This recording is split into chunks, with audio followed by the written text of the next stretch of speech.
The European economy is flatlining, at least in some areas. Business activity in the Eurozone slowed more than expected in May. The Composite Purchasing Managers' Index, which tracks business trends in the service and manufacturing sectors, fell from 54.1 in April to 53.3 in May. That's the first decline since October last year. A score of 50 separates growth from contraction.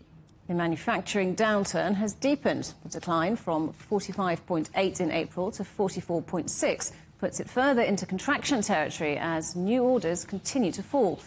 But demand for services remains strong, beating expectations, although the index did fall from 56.2 in April to 55.9.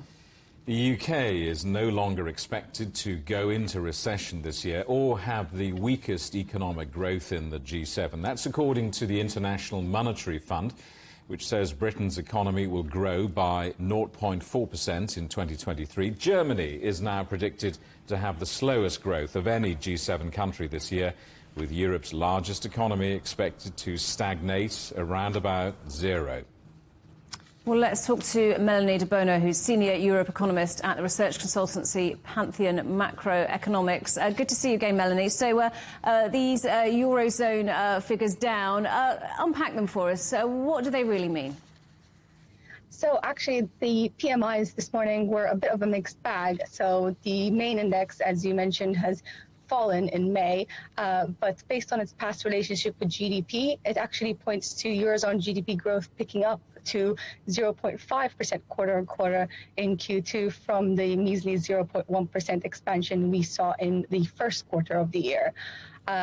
As from our point of view, we think that this is probably a bit too optimistic, and that's because the services PMI is staying robust or continuing to be strong because it's capturing solid nominal activity, and therefore it's not capturing the weakness in real activity. As we know, the firms are not asked to respond to what happened to activity on a inflation-adjusted basis, but rather just what changes in activity have happened over the past months, and prices have been rising.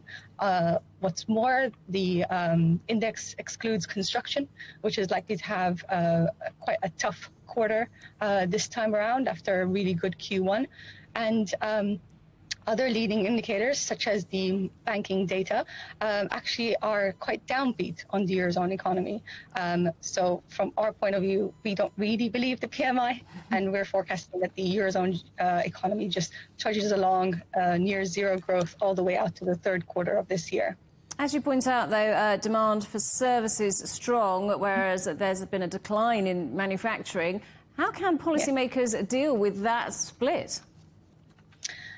Well, it's hard to. At this point, we've had years where services demand has been suppressed due to COVID lockdowns and restrictions. And now that consumers can go out again, this is what they want to spend on. There's no such thing as capping prices, or at least when you fall into that trap for economies, it gets pretty hard to come out of that equation. So it's quite a difficult one for policymakers to deal with. So what do you think it does suggest about the future for inflation and for interest rates? So inflation should continue to fall. So it rose a bit in April, minutely, but it should come down again based on the fact that energy price levels have remained low and due to energy pace effects. The PMIs this morning, they suggest that firms are still raising prices quite strongly, particularly in services, particularly because services firms are still seeing high input costs because of higher wage demands now. So what does that mean? Inflation should fall, but the risks are to it staying high, and the ECB will be seeing this. Inflation expectations are also quite high. So over the coming months, we suspect that the European Central Bank will hike further.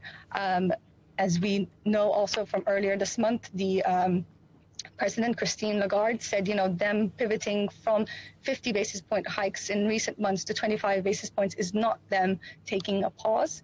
So we think they will hike again by 25 basis points at each of their June and July meetings, taking the deposit rate to 3.75% this year. And I want to ask you about the IMF's forecast, particularly on the health of the UK economy, because it's had a bit of an upgrade, hasn't it? But is it all good news? not quite. So we too think that the United Kingdom will avoid recession this year, but we look for only sluggish growth from here as households and businesses respond to higher interest rates. Of course, we know that the Bank of England, like the ECB, has raised policy rates quite substantially over recent months, and our forecast is a touch higher than the IMF's, actually at 0.5% for GDP growth in the United Kingdom this year. Melanie, good to talk to you. Thanks very much indeed for joining us today. That's Melanie Debono from Pantheon Macroeconomics. Thank you.